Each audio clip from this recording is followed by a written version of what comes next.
I think they have a real chance of winning it. But anytime you have to go on the road to Tuscaloosa, it's tough sledding. There's no denying that it's tough sledding. But tell me a roster with as few question marks in the SEC West as LSU.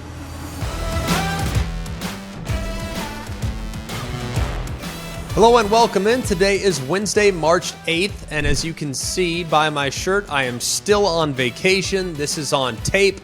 I'm still at Disney World, and at this point, I've done 3 consecutive days at the parks with a child under 5. So keep me in your thoughts today as you navigate your day. I hope you're having a wonderful day, and we hope that this podcast is hitting you in a wonderful spot, whether that's on the ESPN YouTube channel or if it's here with us via the podcast. Please like, rate, and subscribe. It helps us out. It helps the show out. We are continuing on with our spring previews, and today we have a nice mix of teams that have both significant expectations and some teams that are hoping to get back to their winning ways. And we're going to preview for the springtime one of the worst teams in the Power 5 from a year ago. Will they be a bottom dweller yet again? We will tell you. Today's group of teams includes 2 teams that would consider each other rivals, with LSU and Arkansas. They battle for the boot. They're going to battle for time here on a Wednesday edition of Always College Football. Kansas State, a former Big 12 champion, will be previewed today, along with Oregon State, who's hoping to take the next step and potentially get to the Pac-12 championship for the first time under Jonathan Smith. And then finally, we will have Northwestern. We'll talk about Northwestern. They were 1-11 last year. Only one direction to go for the Wildcats. So let's not waste any additional time. Let's talk about it. The defending Big 12 champs, the Kansas State Wildcats, got back on the field yesterday to kick off their spring practice. Biggest question for Kansas State this year, it should be fairly obvious. How do you replace Deuce Vaughn? And I'm not sure you could do it with one specific player. And if you look at where they were, and they were number 2 last year in the Big 12 in rushing yards per game. They were 3rd in yards per rush. And they've clearly acknowledged that they have a significant void there at running back. Look, Deuce is going to be a great pro. Love that guy. I think he's an awesome, awesome football player, and his versatility will be almost impossible to replicate. A guy rushed for nearly 3,000 yards in his career. Oh, really over the last 2 years. And added more than 1,900 yards from scrimmage in 2022 alone. So, yes, Will Howard's back. Yes, you are going to have a couple guys that you have to replace at wide receiver. Cade Warner's gone. Malik Knowles is gone. But either way, I feel like the passing attack under Will Howard's going to be just fine. I think that they'll have wide receivers that should be pretty good. You go on, you add Phillip Brooks and the Iowa transfer Keegan Johnson, and you should be in a pretty good spot with some experience on the perimeter to continue with that passing attack. But the running back position, the position that was arguably the most important to Kansas State's success last year, yeah, the holes that Deuce Vaughn's going to leave in the backfield will not be easily replicated. Now, they went to the portal, and they got Treshaun Ward from Florida State. He is a former top 100 back prospect back in 2019. And if you look at what happened with Treshaun Ward at Florida State, it's not like he was replaced because of poor play. Just he wasn't Trey Benson. And they needed, with Trey Benson's physical rushing style, they needed that home run threat alongside him. So Lawrence Toafili got most of those touches. It was never that Treshaun Ward wasn't good. It's just he wasn't crazy dynamic. Treshaun Ward is going to get you the hard yardage. He's going to be able to make your offensive line right. He's going to pick the right hole, but he doesn't have 4.2 speed. He can't necessarily take it the distance, and that's okay. Just be able to consistently churn out those 5-yard runs, those 6-yard runs, those 8-yard runs, and those 4-yard runs, and you'll be just fine. He's not the only guy that's vying for the position, still trying to figure out exactly how DJ Giddens is going to factor in. Now, he was the backup last year and was a sophomore, had 518 yards last year when Deuce needed a little bit of a break. Can he be the guy that's kind of an every down back? We're going to find out. I think him alongside Ward should make for a nice 1-2 punch, but I think the spring should be used to figure out what's the pecking order going to be and what are the rep distributions going to be like from guy to guy. Either way, that's by far and away the biggest question mark for Kansas State offensively. On the defensive side, yes, you have a few guys to replace up front. It will not be easy to replace Huggins. It will not be easy to replace the edge presence that they had last year. But either way, just looking at how well coached that group is at all three levels, I think they're going to be just fine on that side of the ball. Will they have take over the game, guys? As of right now, we just don't know. But I know collectively as a group on defense, they should be pretty good. So if I'm Chris Kleiman, I'm evaluating my team heading into the spring. Number one, adequately plug some of those holes on defense. And then number two, I got to figure out who is my running back going to be and how do I want to distribute the reps between the two guys vying for the position. All right, bold prediction for Kansas State heading into spring ball. The Wildcats will win the Big 12 again. It's bold. I'm going to say I don't agree with it. Last year, I just really liked their collection of what they had front seven defensively. Like I said a moment ago, I think they'll adequately be able to fill some of those voids. I just don't know if they'll be able to do it to the extent that they were able to do it last year. And I as much as I love Will Howard, and I think he's got a chance to have a really nice season, I think it's going to be a lot tougher without those known commodities on the perimeter, those reliable guys on the perimeter, and without the most versatile player, arguably, in the last 20 years, not named Darren Sproles for Kansas State. So I think it's going to be very difficult to replace those pieces. So I'm going to say that Kansas State takes a slight step back from where they were a year ago, but they'll still be an upper echelon Big 12 team, no doubt about it. Oregon State Beavers. What a job Jonathan Smith has done at his alma mater. They had a 10-3 season a year ago, and in that 10-3 season, they had two games in which they lost by 3 points. So they were this close to being a team that was legitimately in the college football playoff conversation. Let's talk about where they're at right now. We all know that this is a team that wants to pound the football. We all know that this is a team that wants to establish the line of scrimmage. We all know that the defense is going to be pretty good as well. They're going to be really physical. They're going to be really good. They're going to be really well coached. What we don't know as of right now is how is DJ Uiagalelei going to look in an Oregon State uniform? That's by far and away question number 1, 2, maybe 3 for Oregon State heading into the spring. Look, you have a quarterback situation. You have DJ Uiagalelei, who of course transfers over from Clemson, just needed a fresh start. Talent has never been the question for DJ Uiagalelei. Sure, it wasn't always on display in the last 2 seasons. Why? I'm not 100% sure. He was a little spotty with his accuracy. Ball didn't rotate off of his hand the way it did in 2020. Go back, though, and watch him play in 2020. Those 2 spot starts, they weren't perfect. Against Boston College, he made a mistake or 2. But against Notre Dame, the following week, was pretty dang impressive. If he can be that guy, Oregon State is a major problem and a major headache in the Pac-12. Because you finally might have a guy that can marry up the run with the pass that's going to be able to push the ball downfield off of heavy play action. Because we know this team is going to be heavily emphasized on controlling the line of scrimmage and running the football. All you need is a quarterback that can flat out keep you honest. You don't need a guy that's going to take over the game. So DJ Uiagalelei is going to be in a position in which he's not having to shoulder the load. He's not going to be feeling the pressure. And maybe if he wins this quarterback competition against Ben Gulberson, the incumbent from last year, this offense could go to the next level. Either way, whether it's Gulberson or Uiagalelei, they're going to push each other throughout the course of the next 15 practices. And much like we talked about with other programs over the last handful of shows, I don't think you need to declare right now. You also have a 2023 freshman in Aiden Childs. Will he be the guy potentially? Probably not. But either way, you rep those guys evenly throughout the course of the spring.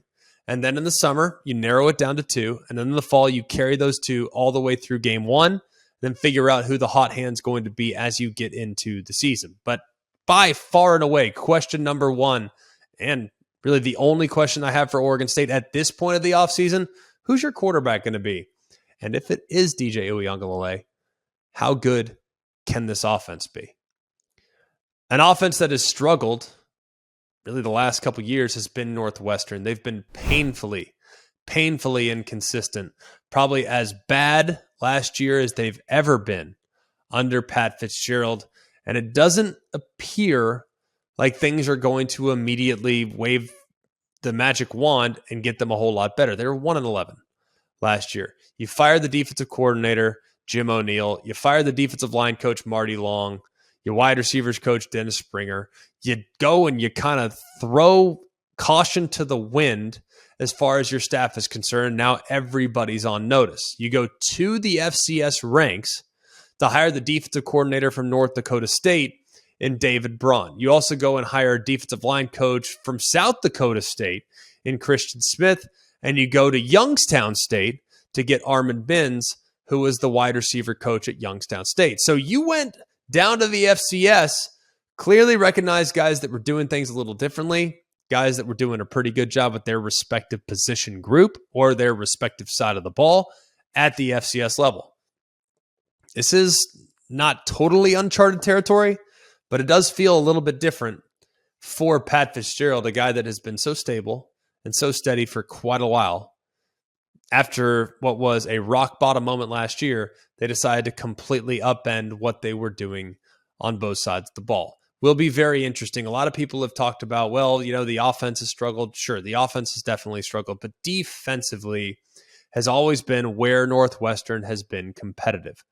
And it was pretty amazing to think that after just one win and a defense that allowed 28 points per game last season, which was 12th, I might add, in the Big Ten, they got a lot of things to iron out on that side of the ball. You also lose a couple of key pieces offensively in Peter Skoronski, who's likely going to be a top 10 pick at offensive tackle, and you lose your running back, Evan Hall. So they have a lot that they need to figure out on both sides of the ball. So this is, I would say, without being a prisoner of the moment, this might be the most important spring of Pat Fitzgerald's tenure. And it's been a remarkable tenure, at least for the last 15, 16, 17 years. The Bayou Bengals head into year number 2 of the Brian Kelly era feeling really, really good about what they bring back. They should, I might add, because you could make a case right now.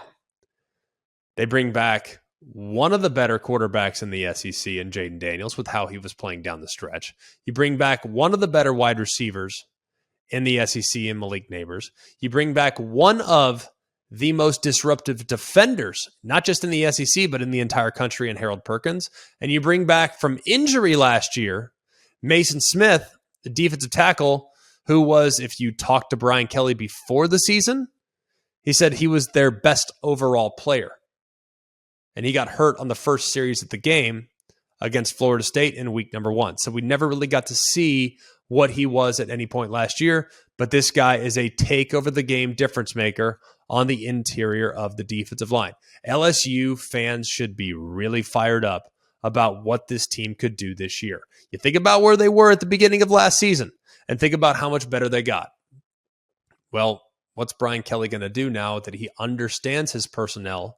The expectations within the building have been clearly established. The culture has been clearly established, and the guys responded beautifully throughout the course of last year. Yeah, there were some disappointing moments. The game against Texas A&M, remarkably disappointing, but either way, they should be in really good shape.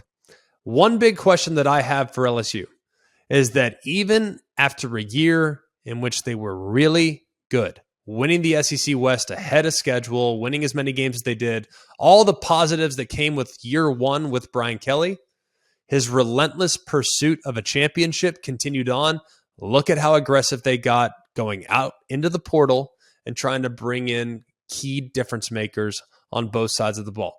You go get a big-time defensive transfer from Oregon State and Omar Spates. You go and get quality defensive back additions in Denver Harris, J.K. Johnson, Deuce Chestnut, and Zy McDonald. You clearly recognize that your back seven defensively is not up to the standard that we've come to expect from LSU. So you made it a huge priority. I just referenced, you get Denver Harris from Texas A&M. He'll likely lock down at least one of the corner spots, you would assume. You go and get Deuce Chestnut from Syracuse. You go and get J.K. Johnson from Ohio State. And you go and get Zy Alexander from Southeastern Louisiana. That's 4 guys to fill 2 spots, maybe 3, depending on how you want to align in your base down and distance defensively. I think you're probably going to be a nickel most of the time, just looking at how things are. So you need 3 quality corners. You go out and you got 4, and they add that to a pool of already pretty decent corners, not elite, but decent corners that contributed last year as underclassmen. I already referenced the fact that Omar Spates, a ball-hawking linebacker at the second level, could be an impact player there alongside Harold Perkins off the ball. Should be a really nice addition. That wasn't the only moves they made. You go get Ogie Agofu from Texas. He's going to line up off the ball, might play a little edge. He's going to be a guy that they rely on heavily. You go get a defensive tackle from West Virginia in Jordan Jefferson. You go get a defensive tackle from Florida in Jalen Lee, and you get a defensive end from Arizona in Paris Shand. They were very aggressive in going out and making sure that they added key positions in the portal, 11 to be exact, that might be able to become day one starters. Very impressed with what they did already. Now, there are some question marks a little bit about some of the decisions that were made. For instance, Denver Harris from A&M had a couple suspensions last year from Texas A&M, has a 5-star ability, but is the maturity there? You have to wonder, but I happen to think it probably will be, given the fact that he's getting a fresh start at a new place. You look at some of the other places, man, we know that there is not going to be a whole lot of issues as it relates to the talent on the roster. We know that. But still going to be very interested to see the depth on the roster, because this team last year at times was pretty dang thin. But you look at the young players they already started with last year. And Neighbors was a sophomore. You had 2 true freshman offensive tackles. You're bringing another offensive tackle that might start day one as a true freshman because he's a 5-star dude as well. You got some issues at running back that you had injuries, guys in and out of the lineup. You got to iron out the pecking order there at running back, but they should be better than they were a year ago. Quarterback should be better than they were a year ago. Receiver, maybe not as talented because Kayshon Boutte has decided to depart for the NFL, but he was up and down last year and wasn't a real dependable piece. Malik Neighbors is a difference maker, game changer perhaps at wide receiver. Then you have some other young guys on the perimeter that will be stepping up as well, including Mason Taylor at tight end. And then on defense, we've already talked about it. You got to replace quality edge piece in BJ Ojulari, but you bring back the best defensive tackle in the SEC, maybe in the country. You bring back maybe the best playmaker defensively in the entire country in Harold Perkins. You just really made the secondary a huge point of emphasis by going out and getting difference makers at corner that could contribute immediately. This roster is ready and primed to compete yet again for the SEC West. So you got to feel really good if you're LSU with the key additions and with the culture and the expectation that has been established by Brian Kelly in the last calendar year. All right, bold prediction for LSU then. The Tigers win the SEC West again. Could be in a position this year to compete for the West again. Now, I still think a road trip to Tuscaloosa will be really difficult. I think the SEC West this year actually has a chance to be stronger. I think A&M's going to be better. I think Alabama has a chance to be just as good. I think Arkansas is going to level off just a little bit. I think Ole Miss is a bit of a question mark, maybe slightly up, especially with the addition of Spencer Sanders. Mississippi State, huge question mark. Don't know if they're going to be up. Don't know if they're going to be down. They obviously catch Florida as their crossover opponent. That should be a win. LSU's way ahead of schedule relative to where Billy Napier and the Florida roster is right now. So I think they have a real chance of winning it. But anytime you have to go on the road to Tuscaloosa, it's tough sledding. There's no denying that. It's tough sledding. But tell me a roster with as few question marks in the SEC West as LSU. Assuming guys get healthy, assuming some of their immediate additions via the portal pan out, they should be really well positioned to be even more competitive than they were a year ago. So I am really optimistic about the direction of this program. I am really optimistic about what they could do in 2023. But when you start to look beyond 2023, that's when you start to think, man, the sky's the limit for what Brian Kelly could create there in Baton Rouge. To the other end of the boot trophy, the Arkansas Razorbacks are underway tomorrow as they have 25 players that have departed the roster from last year, several of which still not even sure exactly where they're going to go. Total look for the Razorbacks. They lost both coordinators, obviously. Kendall Briles is gone, as is Barry Odom. Kendall Briles went to TCU. Barry Odom went to become the head coach at UNLV. A lot of question marks and a lot of turnover for Sam Pittman. Now, they bring back a familiar face to become the offensive coordinator. With Briles leaving, it opened it up. They bring back Dan Enos, who was previously at Maryland. He's really good with the quarterback situation. He's been good hands-on with quarterbacks in the past at many different stops. You would think he's going to do a nice job with KJ Jefferson. What will the system look like? Are they going to implement some of the quarterback run stuff that they did at Maryland? Are they going to implement some of the quarterback run stuff that they did last year? Are they going to use some of the things that he used in his time in Tuscaloosa? Dan Enos is well-traveled. He's been around. What is the offense going to look like? That's one of the biggest questions that I have. The next biggest question, we already talked about it already. You look at Arkansas, they had 25 guys that left, whether it be by graduation or by portal. That's a significant portion of the roster. And it's not like these were just run-of-the-mill depth players. This was Jalen Catalon, who going into last year was a preseason All-American at safety. He's now going to be playing for the Texas Longhorns. Trey Knox, who at tight end / wide receiver was a nice matchup creator for Kendall Briles. He is now transferred to South Carolina. You lose Keytron Jackson at wide receiver. You lose the defensive end Jordan Dominic, who was a pretty good player there off the edge for the Razorbacks the last couple of years. You lose another safety in Miles Slusher. He's at Colorado with Jordan Dominic. You lose Simeon Blair, who transferred to Memphis, and Isaiah Nichols, big body there in the interior. He's going to be going to Purdue. So you lose a lot of really solid.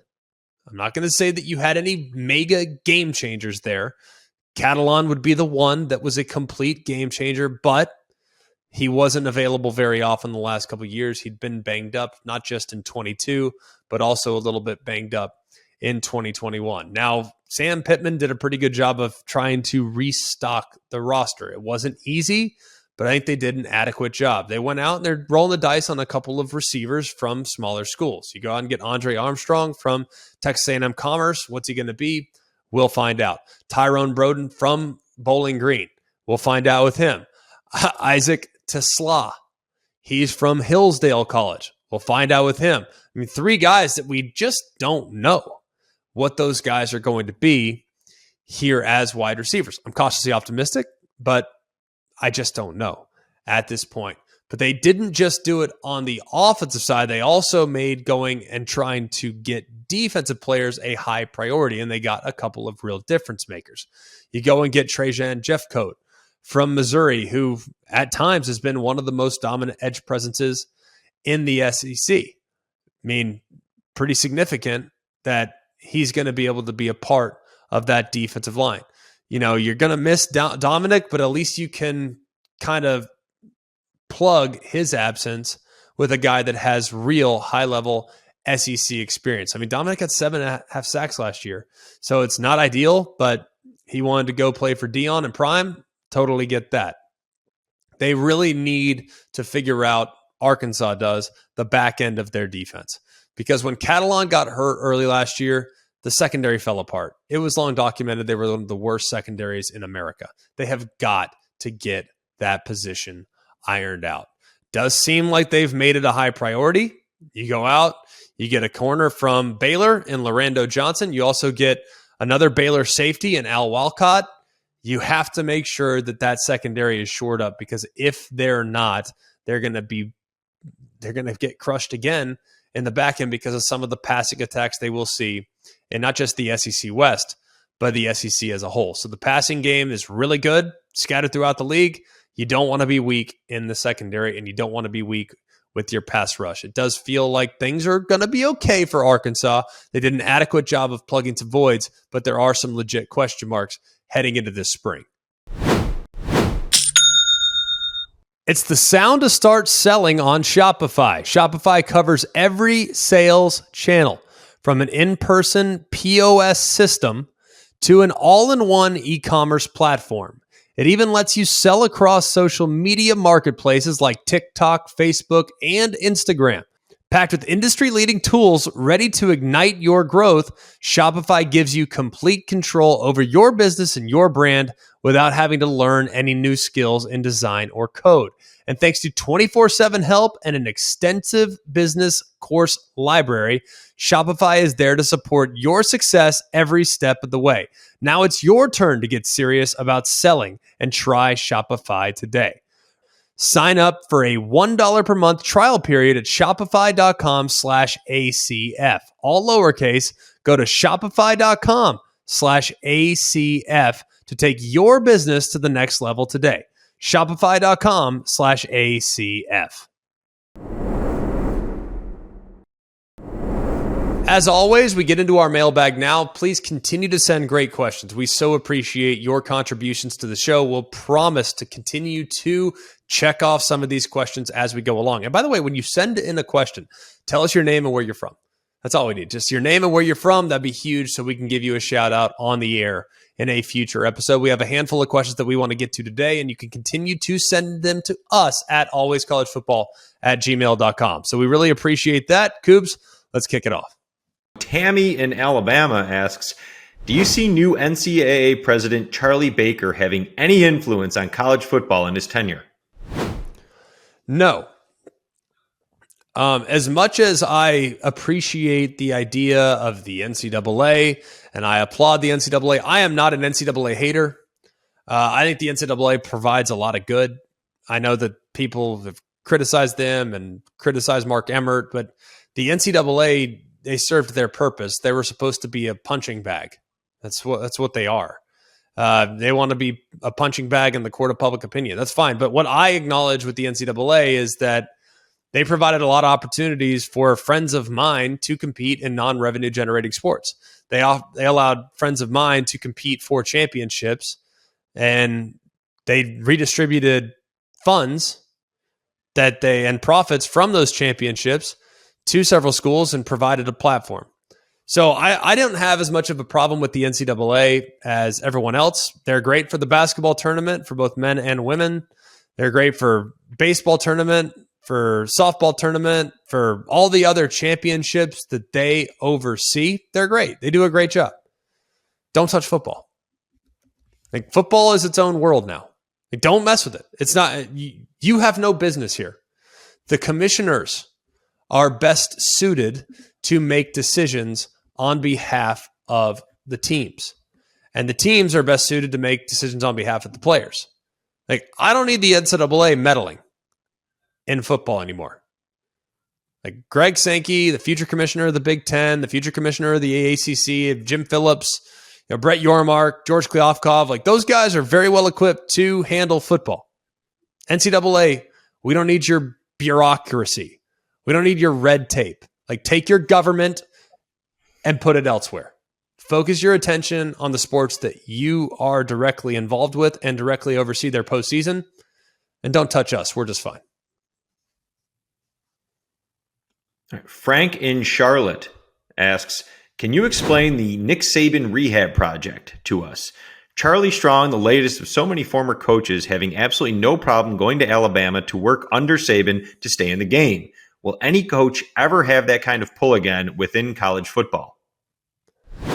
Well, it's a little bit of a tricky question, because when you look at the, quote, rehab projects, guys have gotten jobs more at a higher clip having worked as an analyst at Alabama than at most other places. Now, I don't have it line by line. Like if you sent me a list of, say, analysts at Oklahoma, have they placed just as many? I have no idea.